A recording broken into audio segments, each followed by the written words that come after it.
Welcome back to Tech Garage. It's Garage Ed time. And let's talk about springs and shock absorbers.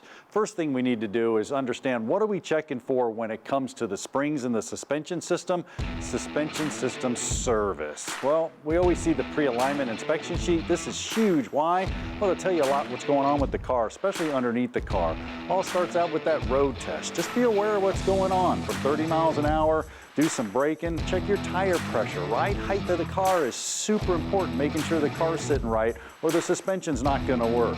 You come down to the rubber bushings. Dave showed you in a prior episode how to check all those. Your shock absorbers, you're doing a visual inspection to the steering linkage, whether it's a racket pinion or a parallelogram steering system. Just grab it, tug it, make sure it's in good shape. We're going to talk a little bit about ball joints today and how to check those.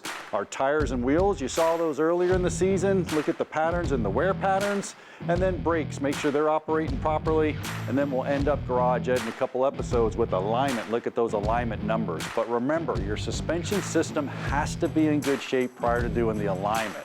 Well, let's turn our attention to the shocks and the springs.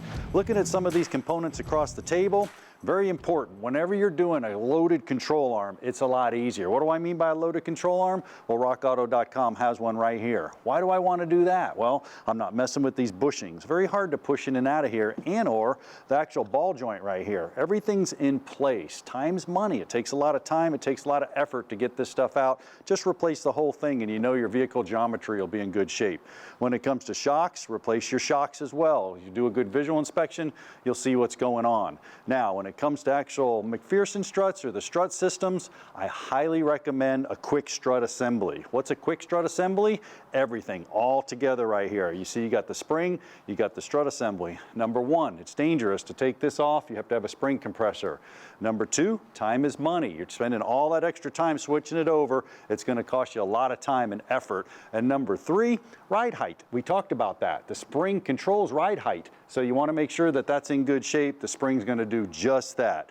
Now, last but not least, we need to check the ball joints. And check this out right here. You have to understand what ball joint you're dealing with, either a follower or a load-carrying ball joint. Now, if the spring's in the middle, that makes the bottom one the actual load carrying and the top one the follower.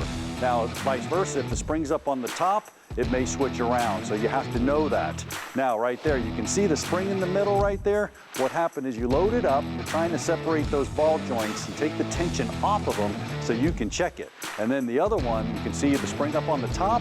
Well, you got a support bar in there. Why? So when you jack it up, there's no tension on those two ball joints, so you can go in there and you can move it up and down. Heck, better yet, why don't we just check out Dave? He's checking the ball joints right now. Well, John, here's what I'm doing here. I've got an adjustable arm dial indicator. I've got it hooked up to a spot on the frame. Now, you would normally do this on the ground. We've got the car up off the ground just for demonstration purposes. So again, mounted to a hard spot on the frame, not anywhere on the suspension where it's going to move. And then the other end here is on the bottom of the ball joint. Now, again, you're going to be down on the ground, just a few inches off the ground on a jack stand. We're going to pretend this jack is the ground, and just for demo purposes, you're going to use the ground, in this case the jack, as a lever. You move that tire up and down, and you get to check the amount of deflection on your dial indicator. Check your service manual to see how much deflection is allowable. If you've got too much, that means you need to replace your ball joints, like we did on this one that came into Tech Garage a few months ago. This thing was a mess. We ordered a new ball joint assembly from our friends at rockauto.com. When we return to Tech Garage, presented by rockauto.com, we're going to see how to handle voltage drop in an automobile charging system. So you're going to get a charge out of that.